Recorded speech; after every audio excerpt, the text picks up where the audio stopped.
Greetings, everyone. It is a nice, slightly overcast morning here in southeast Georgia, even cooler than it was last week. I feel like we're finally dipping out of those hot August temps into that nice, cool, relatively speaking, September, October vibes. You know, it's gonna be nice. It's gonna be a good fall. I had a pretty good weekend. It was not too bad. You know, rained a little bit, but was able to get out to one of the state parks, which was real pleasant for me and my family. It always really is. Did a little bit of cleanup too, because there's always fishing line. So my wife and I were able to beautify a little patch of the bank by just picking up some trash. So let's get into the news. In Riceboro. A warehouse logistics company plans to build a manufacturing presence in Northwest Georgia. Belgium-based Stowe Group said last week that its $36 million facility in Gordon County will create about 200 new jobs when it opens next year. The company makes industrial racking systems. This is GPD. It's good. Live from NPR News, I'm Corva Coleman. Medics and reporters in Gaza say that Israeli attacks on a hospital complex have killed 4 Palestinian journalists who were working for international news organizations. That includes Reuters and the Associated Press. Hospital officials say that at least 21 people were killed in today's attack. NPR's Ava Troy has more on the attack, on which Israel's military did not immediately comment. That's an American bomb. Remember that. A live position for Reuters broadcast. That's our money going to kill journalists. Going to kill people in hospitals. Striking stairwell where more journalists and rescue workers had gathered. Media outlets including Reuters confirmed their journalists were killed in Israel's attack on the Nasser medical complex in southern Gaza. The 4 journalists killed were identified as Reuters cameraman Hassan al-Masri, Al Jazeera cameraman Mohammed Salama, freelance journalist Mariam Abu Daqqa, a mother who freelanced with the AP and others, and journalist Muaz Abu Dab, a Reuters photographer, is among several wounded. Palestinians count more than 240 journalists killed in Gaza in Israeli attacks. These are accidents, right? Hundreds of National Guard troops deployed in Washington, D.C. are now armed. That is these weapons that we create, that we build, and then we give to Israel for free, our tax dollars for free, to buy weapons from places like Lockheed Martin to give them for free to Israel. They have incredible targeting. Like, they are highly accurate. You got to know where you're sending that weapon. Like, you got to know, and it will land there. It will get there within a very small margin of error. So this isn't a rocket that was sent off and it went off course 280 something times. These are precise targeting of journalists, of medical professionals, of people just trying to spread the truth of what is happening in a genocide and in a famine. It is fucking disgusting. Texas lawmakers recently approved a new map adding 5 favorable seats for the GOP at the request of President Trump. NPR's Ashley Lopez reports. Vance said in an interview on NBC's Meet the Press Sunday that this ongoing redistricting fight is an effort to counter maps drawn to favor Democrats in blue states. All we're doing, frankly, is trying to make the situation a little bit more fair on a national scale. The Democrats have gerrymandered their states really aggressively. Partisan gerrymandering is practiced by both parties, although some Democratic states have independent redistricting commissions. Democrats say they plan to counter Republican efforts ahead of next year. California Democrats are asking voters to approve a ballot measure this fall that could allow the state to add 5 more seats favorable to Democrats to its map. Ashley Lopez, NPR News. On Wall Street and pre-market trading, Dow futures are lower. This is NPR. Wildfires Every state has threatening more homes. There was a piece of legislation that was brought forth a while back in Congress on the federal level to establish independent map drawing committees in all 50 states. And the only people who voted for it were people who were in the Democratic Party. Not all the Democratic Party, but the Democratic Party did vote for it. Not a single Republican did. So they cannot fucking lie. These congressional Republicans, and I will state it, congressional, not your everyday working American who happens to have a more conservative mindset, whether that's culturally or economically, right? The people in power, Congress, congressional Republicans voted against it, just all of them, every last one of them. So you can't even fucking argue that you're just trying to make the playing field more fair. That's just a fucking lie. Warren's continued climate change and the disasters it brings will inevitably put the U.S. drug supply chain at risk. I'll hand over to that in NPR News. The private company SpaceX scrubbed yesterday's launch of its massive Starship, and they try again today. SpaceX says it's looking into an issue with ground systems. SpaceX has had Starship failures this year. One broke apart and debris rained down over the Turks and Caicos Islands. Another Starship blew up on the launch pad earlier this year. Just think about all the wasted steel and fuel and time and government money, because SpaceX gets a lot of government contracts. Like, just think about all that just wasted resources and time from these fucking blown up rocket launches. It's fucking gross. It's so disgusting. I mean, if you look at NASA had their issues, right? And by issues, I mean they've had isolated incidents where failure occurred. Astronauts died, right? It's fucking sad. But they are far, far fewer, I feel like, percentage-wise than fucking any Starlink launch, right? Or any SpaceX launch.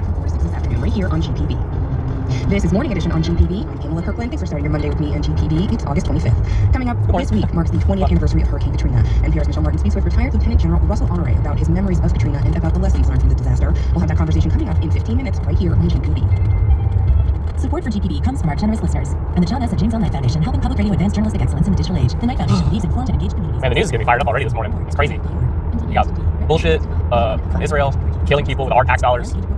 You got the lies of redistricting and gerrymandering when all of it is bullshit and all of it is just to empower the already powerful. Martinez in Los Angeles, California. The mayor of Chicago is rejecting the idea of federal troops patrolling the city. Brandon Johnson says the idea would be illegal, uncoordinated, uncalled for, and unsound. He said that after President Trump talked to sending National Guard troops to Chicago, just as he has in Washington, D.C. We're joined now by NPR senior White House correspondent. Under what authority would you do that? Do we know what President Trump has in mind here? The short answer is no. Trump has been talking about crime in Chicago for as long as he's been a politician, but his remarks in the Oval Office on Friday appeared to move Chicago to the top of his list. But I should say this was not a big announcement or rollout. It was an off-the-cuff comment during an unrelated event about soccer. It has been clear for some time that what Trump is doing in Washington, D.C. is a trial run for other cities. He has said as much. The Washington Post has an exclusive report that the Pentagon has been trying a little fascist experiment in D.C. where citizens have been disenfranchised for 200 years. So he can then roll it out in cities that have a little bit of a backbone. When we're ready, we'll go ahead and we'll straight down Chicago, just like we did DC. Over the weekend, Trump also got into a war of words with the Maryland governor, Wes Moore, and said he might send troops there as well. That trial run has been in place in DC for 2 weeks now. How's it going? There are now more than 2,000 troops assigned to D.C. and as of yesterday began carrying their service weapons. Jesus in addition Christ. to assisting local and federal law enforcement, some are now Why does the cop beginning need an to M4? under the umbrella of task force beautification. They don't. The White House has announced hundreds of arrests. A significant share of them are immigration enforcement, in addition to gun possession, outstanding warrants, and more petty crimes. Trump is now claiming there is no crime and no murder in D.C. Crime was already falling in D.C. when Trump declared an emergency, but what is less clear is what will happen with crime if and when the guard goes home. Now, Chicago's mayor says all of this would be illegal and uncalled for. What does Illinois Governor J.B. Pritzker think? Oh, Governor Pritzker said in no uncertain terms over the weekend that he doesn't want the National Guard sent to Chicago. And normally the governor has to call up the guard. Here's part of what he said, quote, Donald Trump's threat to bring the National Guard to Chicago isn't about safety. It's a test of the limits of his power and a trial run for a police state. Illinois has long worked with federal law enforcement to tackle crime, but we won't let a dictator impose his will, unquote. All right, so it doesn't sound like Pritzker will be calling up the guard anytime soon, but will that matter? Will his wishes matter? Yeah, it didn't stop Trump from sending thousands of guard troops and hundreds of active duty Marines into Los Angeles amid protests against immigration raids. And that was over the objections of Governor Gavin Newsom of California. And the question of whether Trump can legally do this is still being litigated. One of the key lessons of the second Trump term is that he is going to assert immense constitutional authority and isn't afraid of being sued because the judicial process takes a long time, and sometimes the courts hand him a win, further cementing powers that other presidents never even tried to assert. I feel like states need to preemptively activate their own guards in such a way that it would prevent the federal government from using it whatsoever, or make it such a logistical nightmare that trying to roll out such a guard activation, right? Such an activation of the guard by federalizing it temporarily is just a giant pain in the ass and not as effective as what they want, and just waste of resources and just a pain in the ass in the federal administration. Because the federal administration is doing this to kneecap any resistance, political resistance, legal resistance that they can, and I'm somewhat scared that this will just end up in illegal resistance, i.e. armed conflict between cities and federal government, because this is a nation of guns, this is a nation of weapons, and people are going to get fucking tired of this, and they're going to start committing vigilante acts, which is going to give more ammo to this fascist wannabe government, federal government, this administration, to crack down even harder and start doing even more diabolical things, because fuck, they're trying to punch a dude for throwing a sandwich. Imagine what they'll do to a group of resistance fighters who try and prevent the federalization of the guard in Illinois or other states. Violence down in the city of Chicago, cities across America, was his actual goal, he would not have taken over $800 million away from violence prevention efforts. We're driving violence down in Chicago. Homicides are down almost 32%. Shootings and shooting victims are down nearly 40%. The month of April, we had the fewest amount of homicides since 1962. Robberies are down 35%. Carjackings are down. We're moving in the right direction because we're making critical investments. I just want to know that, broadly speaking, your statistics are correct. Crime is higher in Chicago than a lot of places, but lower than it was a few years ago. Well, we're not even the most violent city in America. So, I'm not quite sure what you're reading up on. I'm saying that when it comes to the most violent cities in America, we don't crack the top 20. That's a narrative that continues to get pushed. The most violent places in America are like Oklahoma and Arkansas. They're states that are all about punching people, all about these police states, and about gutting public services. If the government surged other kinds of federal forces in Chicago, as they have done away in Washington, D.C., extra FBI agents, turning them into beat cops, Homeland Security people, various other federal agencies, would you have a different reaction to that? Well, they don't have policing powers or arresting powers. But here's what I can tell you. The National Guard and federal troops will not drive unemployment down. It will not put food on the table. No, he'll do none of that. Taking money away from violence prevention. He's taking away SNAP food. He's taking away Medicaid. He's defunding our public education system. The way we build safe communities is that we actually invest in them and make them affordable. That's what I'm doing here in Chicago. We are on pace to build over 10,000 affordable homes. We're hiring young people. We revamped our detectives bureau so that we can actually solve crime. Clearly, our work is working. This president has no intentions on working with cities across America. He's looking to test how far his power can go with the attempt to undermine our democracy, to shred our constitution, and of course to create anxiety and fear and division within our communities. Mayor Johnson, we're not going to stand for it in Chicago. Understood. You've laid out your progressive vision for Chicago and some of the efforts that you've made. I want people to know, and you know very well, you've been much criticized as mayor. You've lost a lot of public support over taxes and immigration and other issues, very low approval ratings. I'm just curious, you've been mayor for getting on a couple years now. Do you feel that you're learning on the job? And so what are you learning? Well, here's what we have. Everyone learns on the job. What a dumb fucking question. The safest, most affordable big city in America. And you do that by being a pro-worker, pro-growth mayor. And that's exactly what we've done. Our population continues to grow. Our airports are breaking records. Our hotel occupancy is up. We are still the #1 locator for corporate headquarters anywhere in the country. We've been voted the best big city in America. We're building safe and affordable communities. And what this president is attempting to do is continue to drive wedges over somebody. I don't even know why. Violence, he would actually use his authority and his power to get Congress to act. Right now, if we were to extend ESSER, the education funding, we would have surpluses across America when it comes to our education system. So no, I do not apologize for building safe and affordable big cities. It is near the end of the month, so and you do it by investing in people. Brandon Johnson is the mayor of Chicago, Illinois. Mayor Johnson, thanks for joining us this morning. You're welcome.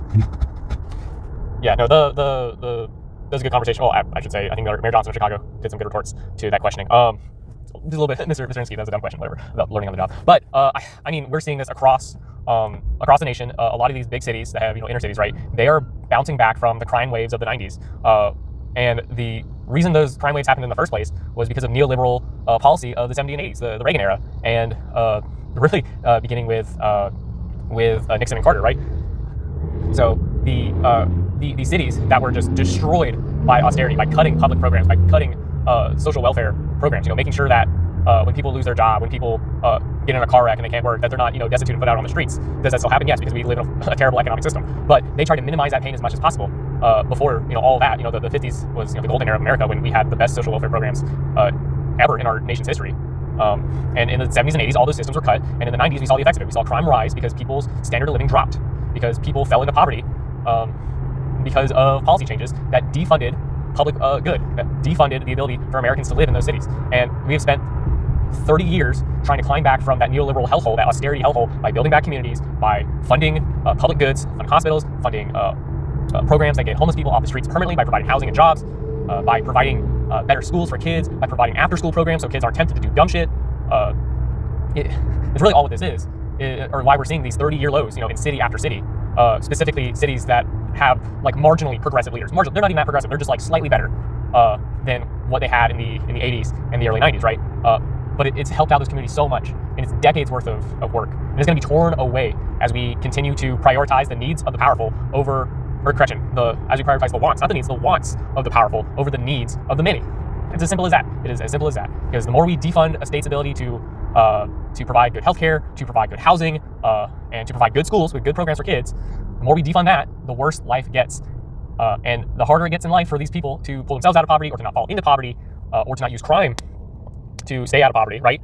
The easier it is for these fucking piece of shits in power to go, look, nothing's working in the government. We might as well cut it more. We might as well sell it off to some private company whose goal is to make money off public goods, off of public services, instead of serving the public. It's just going to get things worse, and you're going to see an economic, and you're going to see a societal death spiral like we did in the 90s. And it was a miracle that we were able to pull ourselves out of it then, and it's going to be an even tougher time doing it now. So we'll keep it there for the day. I have a lot of empathy, and I have a lot of hope for our fellow Americans in Chicago, in Baltimore, in Atlanta, because if you think that they're going to stop in those Northeast cities and those Midwest cities, you're wrong. They're going to come to Georgia too. Because a lot of these rollouts that they've done so far have been attempts in blue states, right? Because once they get their foot down in blue states, it's going to be easy peasy, because they're going to have complete lack of resistance and complete complicity from red state governors and red state legislature. They're going to open their doors, no problem. And you've already seen that happen a little bit here in Georgia. You've seen it happen a little bit already down in Florida. Hell, I see Customs and Border Patrol cruisers at least once a week on my way to work. I mean, I live on the coast, right? But I don't live near a border. Like, I don't live near an active land border or anything. I live near shipping depots, right? I live near industrial ports. These aren't places of immigration. It's absolutely ridiculous. So, because those cruisers are going after working Americans who just happen to not be born in America. They live here. They pay taxes like us. They assimilate into our culture. They're Americans just like us. So keep it there. I think I already said that. But let's have a good week, and I'll catch y'all later.